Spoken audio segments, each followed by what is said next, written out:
It's day 8 of the 10-day Right to Birth plan with me. We're nearing the end, and the ladies' birth plans are coming together beautifully. They're all starting to get a really clear picture of how their birth is going to unfold, what they want, how they're going to get it. Some of them have had those really big conversations with their care providers and have been surprised at the response.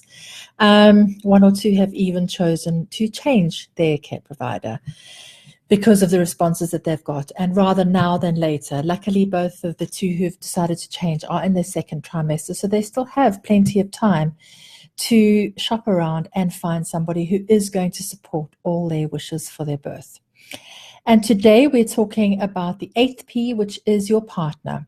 Now, it really does depend on you, who you choose to have with you, whether that's your husband, your wife, we're all PC here, whether it's a friend, your sister, your mother, and also whether you're going to choose to have a doula with you.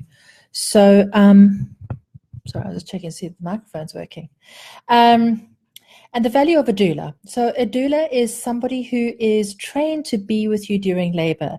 A doula understands all the benefits, risks, alternatives, and timings of the various interventions that are available. A doula has been trained to support you emotionally and physically through your labor. A doula cannot help you to give birth to your baby, but they can support you. They can be there. And the role and the value of a doula does not take away from the role and the value of having your partner with you. In fact, it makes it easier for your partner to be the support that they really want to be and that they can be, because they don't know as much as a doula does. A doula does this all the time. They're trained to do it.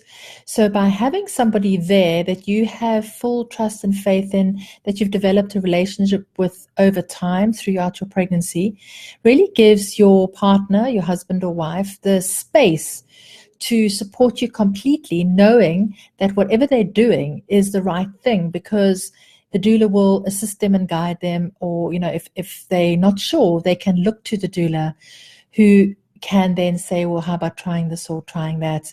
And together they create a really beautiful team of support around you, which is exactly what you want. You also want to take some time to chat to your partner about what you want their role to be and how they see their role. Having that discussion beforehand. Some partners don't even want to be in the labor ward, and women just think that they would be. They might be afraid of what they are going to see. They might be squeamish. Some men don't like needles, blood, hospitals. They might be afraid that they are unable to step up and be the support that you really want and need them to be. And remember that generally our partners and men, they want to protect you. They want to be there in every way.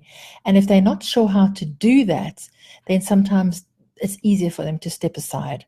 And I find that certainly in my childbirth preparation classes, where the couples come along, and I can see very clearly that the husbands do not want to be there and they would much rather be at home watching football.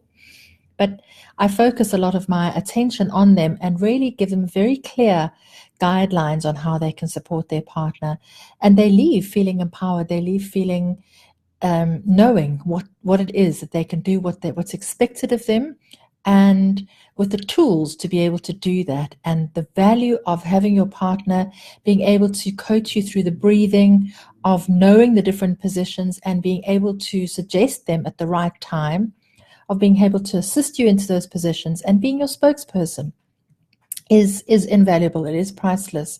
It allows you to go into the zone. It allows you to go into the place that you really need to be when you're in labor, that place where you're deeply internally focused and centered on what's happening in your body and being able to work and breathe through the surges and the sensations that you're experiencing in labor. And then the other things that you want to talk about with your partner, and the considerations and ones that you're going to put in your birth plan, are whether or not your partner wants to and will cut the cord, and how that's going to be facilitated, which comes hand in hand and very closely with delayed cord clamping, which we discussed in the group, but I won't do that today in the live session. And and where you want him to be. At this stage you should have already had an opportunity to have a little bit of a tour around the place that you've chosen to have your baby, whether that's a hospital or a birth center, or if you're having it at home. And if that is the case, wherever it is, where do you want your partner to be? Do you want them to be at the head end, standing and supporting you, holding your hand, focus more on eye contact? Are you okay for them to be down at the action end and for them to see what is happening, or would you prefer them not to? How involved do you want them to be, and where do you want them to be? And that's something that you really do need to discuss. And the other thing that you need to discuss, and we've got a little exercise for this that we do, is are you both on the same page when it comes to the choices and decisions around the birth, and specifically the choices and decisions associated with pain control? I've had couples that I've worked with where the wife has wanted all the pain medication, epidural and everything, and the husband was really against it. And luckily in the class they discovered that they were completely opposing views on pain medication and were able to resolve that. And once they had a better idea of the pros and cons of both, the risks, the benefits, they were able to make that decision together and really support each other in that decision. And that is so important with your partner. You really need to feel supported, nurtured, loved, and you need to be able to trust that your partner is able to do that your partner will also know when the time to go to the hospital is, that they are not freaking out. You definitely don't want to open your eyes and see your partner freaking out at any time during your labor. You really want to know that they're there for you. They're solid. They're not on their phone. They're just supporting you and completely with you in that whole process. So partner we had some lovely, lively discussions in the group today, and it opened up a lot of things that some of the ladies hadn't considered previously. And many of the partners joined in the session today, and that was really, really great. And it's allowed them to be a lot more involved in the whole birth process, and they're now really getting involved in creating that birth plan and understanding their value and their role and how they can help. So tomorrow is day 9. We're really near the end now. We'll be talking about place, and I'll see you tomorrow, probably during the day. Have a great evening and see you for day 9.